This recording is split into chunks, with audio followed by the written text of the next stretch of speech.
11:51 ng gabi, biglang lumiwanag ang cellphone ko na parang katotohanan na sumasampal. Matulis, walang awa. Isang mensahe mula kay nanay, na pagkasunduan na namin. Wala ka nang bahagi sa pamilya, huwag ka nang dumating sa mga salo-salo. Walang tawag, walang pag-aalangan. Digital na pagpapatapon lang. Ilang segundo lang, ni-heart ni ate ang mensahe na parang ang pagtataksil ay isang team sport. Hindi ako umiyak.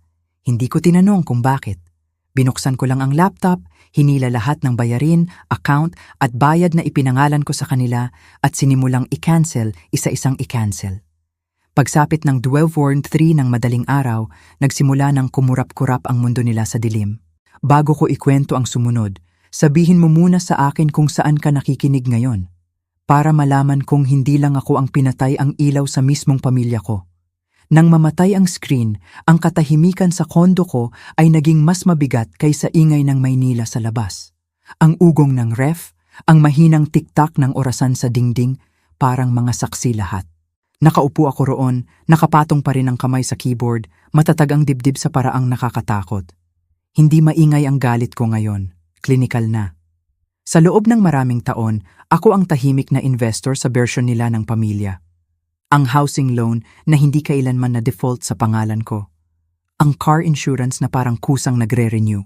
Ang account ko ang laging ginagamit sa bawat late bill, bawat emergency, bawat umiiyak na tawag na nagsisimula sa "Kailangan lang namin ng konting tulong ngayong buwan." Tinakpan ko lahat. Sabi ko sa sarili ko, pag-ibig yon, responsibilidad, tama lang gawin. Ngayon ko lang napagtanto na parang subscription lang pala, yun na ako ang laging nagbabayad. Tiningnan-tingnan ko ang paligid ng kondo ko. Lahat maayos, may label, color-coded. Coping mechanism ko yon. Matapos ang pagkabata sa gulo, nilikha ko ang kaayusan mula sa ingay. Pero ngayong gabi, bumaliktad ang kaayusan laban sa akin. Bawat maayos na resibo, bawat automatic payment, parang papel na ebidensya ng katangahan ko. Akala ko noon, pag-ibig ay pagtitiis. Na kung mananahimik ako at patuloy na magbibigay, makikita rin nila na karapat-dapat akong panatilihin. Pinalaki ako ni nanay sa guilt na parang family heirloom recipe. Maliit na bahagi, madalas ihain. Si Ate Camille ang paborito, maingay, charming, allergic sa consequence. Si tatay, natuto siyang mabuhay sa pamamagitan ng pag-iwas sa blast radius. Ako naman, natuto akong mabuhay sa pamamagitan ng pagsisigurong walang blast radius. Naalala ko noong unang beses kong binayaran ang real property tax nila. Malapit na silang ma-foreclose, umiiyak sa telepono. 26 anyos pa lang ako, hirap na hirap sa upa ko, pero nag-wire agad ako ng pera nang walang pag-aalinlangan. Tinawag ako ni nanay na guardian angel niya. Naniwala ako. Sumunod ang kuryente, sasakyan, tuition ni Camille sa college, 900,000 kada taon, 3 taon diretsyo. Nakakatawa kung paanong ang mga anghel palaging nagbabayad sa impyerno. Kinusot ko ang mga mata ko para maghanap ng pagsisisi, pero wala lang kung hindi kalinawan. Hindi ito breakdown, balance sheet ito. Hindi ko nawawala ang pamilya. Nangongolekta lang ako ng ebidensya. Huling beses ko silang nakita personally ay noong linggo, 6 na buwan na ang nakalipas. Pinagalitan ako ni nanay sa harap ng lahat tungkol sa postura ko. Nagyabang si Camille tungkol sa business trip niya na alam kong 1 linggong bakasyon lang sa Boracay. Nagbiro si tatay na masyado raw akong seryoso para magka-boyfriend. Ngumiti ako sa ibabaw ng sinangag at nilunok ang katotohanan. Ang hapagkainan noon ay courtroom na pala. Hindi ko lang alam na ako ang nasa dock. Ngayon, sa mahinang liwanag ng laptop ko, nagbukas ako ng bagong spreadsheet. Petsa, halaga, dahilan, pruweba. Gumalaw ang mga daliri ko na parang kabisado na ang daan. 1 kolum bawat isa, binabawi ko ang mga taon nang hindi binayarang respeto. Sa labas, kumukurap ang mga ilaw ng lungsod sa bintana ko na parang Morse code. Sa kung saan, natutulog sila ng mahimbing. Akala nila tanggap ko na ang pagkatapon sa akin. Hindi nila alam na nagsisimula pa lang ako. Pagsapit ng umaga, puno ng missed call ang phone ko. Tatay, nanay, Camille, parang mga labi ng bagay na dating mahalaga. Ni isa, hindi ko sinagot. May bigat na ngayon ang katahimikan namin. Ebidensya na yon. Ang unang mensahe na dumating ay hindi galing kay nanay, galing kay Camille. OA ka na, hindi naman ganun ang ibig sabihin ni mama. Pwede ba tayong mag-usap? Usap. Parang hindi pa nasisira ang salitang yun noon pa. Binasa ko ng 2 beses at napagtanto walang ni isang sorry ron, pangkontrol lang na nakabalot ng pag-aalala. Binura ko at bumalik sa spreadsheet ko. Bawat linya na pinupunan ko ay alaala na naging numero na lang. Ang eksaktong araw na binayaran ko ang tuition ni Camille, ang overdraft fees, noong hiniram ni tatay ang card ko para sa gasolina nung buwan na nilaktawan ko ang sarili kong upa para sa buwis nila. Bawat piso ay kwento, at bawat kwento nagtatapos sa akin na naglilinis ng gulo nila. 9:00 ng umaga, nag-email si nanay. Walang greeting, walang sorry, diretso, kailangang mag-usap tayo tungkol sa ginawa mo. Gumulo mo lahat. Tumawag ka agad. Walang binanggit tungkol sa sinabi niya kagabi. Walang pag-amin ng pagpapatapon, pangangailangan lang na ipagpatuloy ko ang papel ko. Taga-ayos, taga-salvage, taga-pamayapa. Sa unang pagkakataon, nakita ko ng malinaw. Ang pamilyang akala ko inililigtas ko ay hindi kailanman gustong mailigtas. Gusto lang nila ng sekretarya. Tinipa ko, busy ako mag-balance ng accounts, kayo rin siguro. Send. Tumawag agad. Pinabayaan kong mag-ring hanggang tumigil. Pagsapit ng tanghali, nagsimula ng kumalat ang panic. Text galing kay tatay. Paano ba to sa kuryente? Nabaliw na mama mo. Isa pa kay Camille. Bakit mo ginagawa to? Sinisira mo lahat. Sinisira. Parang ako ang may kasalanan sa katahimikan ko, hindi ang pagtataksil nila. Binuksan ko ang banking app ko, nag-scroll sa mga transaction sa loob ng maraming taon at may gumalaw sa loob ko. Ang guilt na nakatattoo sa buto ko noon ay nagsimulang maglaho. Hindi na galit ngayon, precision na, malamig, sinadya, nakatutok. Pagsapit ng 3:00 ng hapon, sinubukan na nila lahat.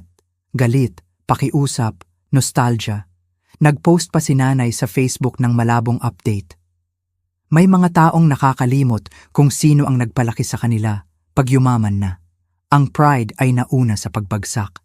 36 na like, karamihan kamag-anak na ilang taon nang hindi nakakausap ako. Hindi ako sumagot, pero nag-screenshot ako. Doon na bumaliktad ang timbangan. Hindi lang sa pera, kundi sa loob ko. Sa unang pagkakataon, naintindihan ko na maaaring strategy rin ang katahimikan.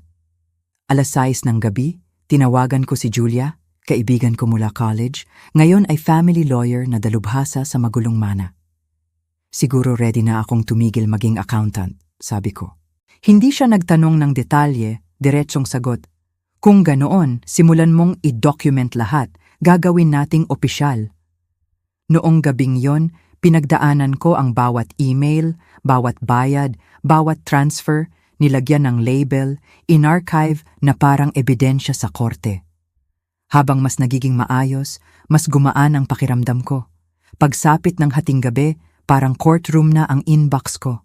At sa unang pagkakataon sa buhay ko, hindi ako ang nasa dock. Pagsapit ng 2 gabi, may ritmo na ang katahimikan. Parang bago ang bagyo. Kumikinang ang laptop ko sa dilim. Bawat tab ay pinto sa mga taon nang hindi binayarang pasasalamat. Housing loan, insurance, tuition, buwis. Itinayo nila ang ginhawa nila sa katahimikan ko at tapos na akong magbayad ng kapayapaan nila. 11:00 ng gabi, tumawag si Julia. Ready na lahat? Bawat resibo, bawat transfer? Good. Hindi ka humihingi ng bayad, Sofia. Pinapatupad mo. Sinabi niya eksakto kung ano ang isusulat ko. Formal notice. Matino, puro katotohanan, nakamamatay. Subject, natitirang balanse, account ng Pamilya Santos. Katawan, ang email na ito ay opisyal na paunawa ng dapat bayaran. May 30 araw kayo para simulan ang repayment plan bago magsampa ng kaso. Walang galit, walang banta, katotohanan lang sa wikang negosyo. Nang pinindot ko ang send, buhay na ang katahimikan na sumunod. 12 minuto lang, dumating ang unang sagot. Tatay, magpakatino tayo. Nanay, paano mo nagawa sa amin to? Camille, baliw ka na ba? Sinisira mo ang pamilya? Tinitigan ko ang mga salita nila. Matatag, detached, pare-parehong tunog. Hindi sila na-shock sa ginawa nila. Na-shock sila na tumigil na akong makipaglaro. 12:03 ng madaling araw, nagsimulang mag-ilaw ang phone ko na parang crime scene. Tawag, mensahe, voicemail. Nagsimula na ang panic. "Buhayin mo ulit ang ilaw!" Sigaw ni nanay sa isang voicemail, boses pasag na. "Ayusin natin bukas." Pero dumating na ang bukas at sila ang nasa dilim. Dumating agad ang email ni Julia. "Perfect. I-forward mo lahat sa akin. Magfa-file tayo ng demand letter sa umaga." Nakaupo ako, pinapanood ang cursor na kumukurap sa pangalan ko. Sofia Santos. Napagtanto ko kung ilang beses ko sang nilagdaan ang pangalang yon para iligtas sila. Sa tseke, kontrata, lease. Bawat lagda noon ay pangako. Ngayon, ebidensya na. 1:00 ng madaling araw, isa pang mensahe kay Camille. "Akala mo malakas ka nito? Wala kang puso. Wala kang puso. Noon masakit yun. Ngayon tama na, kailangan. Ang habag ko noon ay luxury na sobra nilang na-overdraft." Nagbuhos ako ng tubig sa baso, matatag ang kamay ko sa unang pagkakataon sa loob ng mga buwan. Hindi ito revenge, accounting lang. Bago mag-log off, binuksan ko ang huling tab. Ang titulo ng bahay nila, ang ipinagyayabang nilang finally owned, nasa pangalan ko pa rin. Hindi ko kailanman inilipat. Dahil sa ingat, dahil sa instinct. Ngayon, kapangyarihan na yon. Pagsapit ng umaga, ipinadala na ni Julia ang unang draft ng legal notice. Tinapos niya sa isang linya na nakapagpangiti sa akin. Sabi nila, "Wala ka ng pamilya, gagawin nating opisyal." Sa labas, namamatay ang streetlights habang sumisikat ang araw. Sa loob, kumikinang ang laptop ko ng ibang klaseng sunrise, gawa sa resibo, numero, at tahimik na paghihiganti. Sa unang pagkakataon sa buhay ko, hindi ako nakaramdam ng maliit o nakalimutan. Naramdaman ko ang presisyon. Noong umaga na ipinadala ang mga liham, normal pa rin ang mundo. Nagbubukas ang mga kapehan, umuugong ang traffic, gumagapang ang sikat ng araw sa blinds. Pero sa loob ng kondo ko, parang naghihintay ng hatol. Ipinadala ni Julia ang buong demand package sa bawat isa. Certified mail at email, kasama ang bawat resibo, bawat piso, bawat pirma. 9:12 ng umaga, nag-vibrate ang phone ko. Si tatay, bihira siyang unang tumawag. "Anak," simula niya sa pamilyar na lambot na rehearsed. "Lumalaki na to. Panatilihin nating pribado." Pinahaba ko ang katahimikan hanggang natigilan siya. "Pribado na to," sabi ko. "Ngayon lang na document." Huminga siya ng malalim. "Pinapaganon mo ang nanay mo." "Hindi," sagot ko, matatag ang boses. Siya ang nagpagano sa sarili niya. Tumigil lang akong magbayad ng gamot. Click. Pagsapit ng tanghali, nag-post si nanay sa Facebook, pader ng self-pity na may kasamang Bible verse. Pinalaki namin siya ng may pag-ibig, ngayon tinatalikuran na kami ng anak namin dahil sa pera. Ang pride ay nauna sa pagbagsak. Sa baba, nag-comment si Tita Gina. "Nakakahiya naman ang ugali." Pero sa unang pagkakataon sa maraming taon, may iba pang pangalan na lumitaw. Mga pinsan tito, mga taong matagal nang hindi nakakausap. Hindi ba siya ang nagbayad ng bahay niyo noong malmost foreclose? Hindi ba siya ang tuition girl? Nagkahiwa-hiwalay ang thread. Nagbitak ang kwento nila. 1:46 ng hapon, dumating ang email ni Julia. Subject, karagdagang discovery. May nakalakip na PDF, screenshots ng bank records. Note ni Julia. Pagkumpirma ng pag-withdraw ng mana na few milyon, hindi tumugma ang pirma. Posibleng forgery. Binasa ko ng 3 beses. Ang remodel, ang bagong kusina, perfect ang timeline. Hindi lang niya ni-raid ang bank account ko si nanay. Ninakaw niya ang trust fund ni Lola at nilagyan ng pirma ko. Pagsapit ng gabi, nag-file na ng injunction si Julia na freeze ng korte ang mga asset nila bago mag-dinner. Nung gabing yon, sinubukan nila ang lahat ng channel. Email, text, voicemail, pare-pareho lang, nagkakamali lang. Babayaran namin. Huwag sirain ang pamilya. Napatawa ako ng malakas sa irony. 8:32 ng gabi, tumunog ang buzzer. Sa peephole, si nanay, pulang-pula ang mata, may hawak na sobre. "Sofia," bulong niya, "please, mawawala lahat sa amin. Gawin mo something para sa ate mo." "Para kay Camille?" tanong ko. Nanginginig ang labi niya. "Kapatid mo pa rin siya." Binuksan ko ang pinto ng konti para iabot ang papel na nakahanda na sa mesa ko. Kopya ng eviction notice na na-file ni Julia kaninang umaga.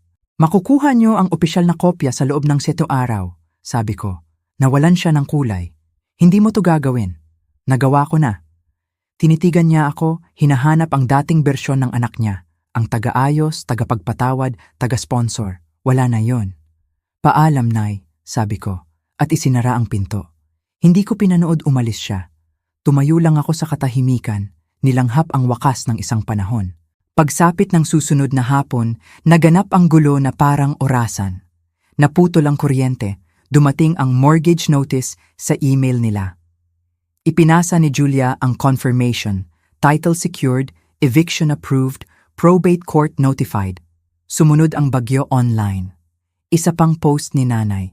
Kinasuhan niya ang sarili niyang magulang, nasasaktan kami. Ngunit hindi simpati ang mga reply ngayon. Si Tita Meredith, tahimik pero puno ng katotohanan, nag-type ng isang linya. "Ibig mong sabihin, yung forgery ng pirma niya?" Namatay ang thread. Makalipas ang ilang oras, nag-vibrate ulit ang phone ko. Hindi kilalang numero, Maynila area code. Si Amy Cruz mula sa probate office. "May discrepancies sa beneficiary list ng yumaong lola niyo." Napahawak ako sa counter. "Discrepancies?" "Opo, Miss Santos. Na-cross out ang pangalan niyo at pinalitan. Hindi tumutugma ang pirma. Ang marble counter, ang remodel, lahat nahulog sa lugar." "Salamat," sabi ko. "Ipadala niyo lahat kay Atimer Julia." Pagsapit ng hating gabi, kinumpirma na ni Julia ang filing ng inheritance fraud. Isa pang freeze, isa pang layer ng katotohanan. Sa mga sumunod na araw, tahimik na kumalat ang kwento sa pamilya. Isa-isa, nag-message ang mga kamag-anak, mga pinsan na matagal nang hindi nakakausap. Nangutang din sila sa amin. Hindi ka baliw, Sofia. Bawat mensahe ay maliliit na lifeboat sa baha na pinaglukluksa ako sa loob ng maraming taon. Nang dumating ang opisyal na court notice, tumawag si Julia. "Susubukan kanilang kontakin ulit," babala niya. "Huwag makipag-engage kahit mag-sorry sila." Nag-pause siya. "Lalo na kung mag-sorry sila." Kinabukasan, sumabog ulit ang inbox ko. Bagong taktik ni Nanay, remorse. "Pinapatawad ka namin. Patawarin mo rin kami." Forgiveness bilang pangkapital. Pinakamatandang trick. Ipinasa ko sa Julia at in-archive. Sa katapusan ng linggo, hindi na nila bahay yon. Nasa pangalan ko pa rin ang titulo na ibenta sa loob lang ng ilang araw.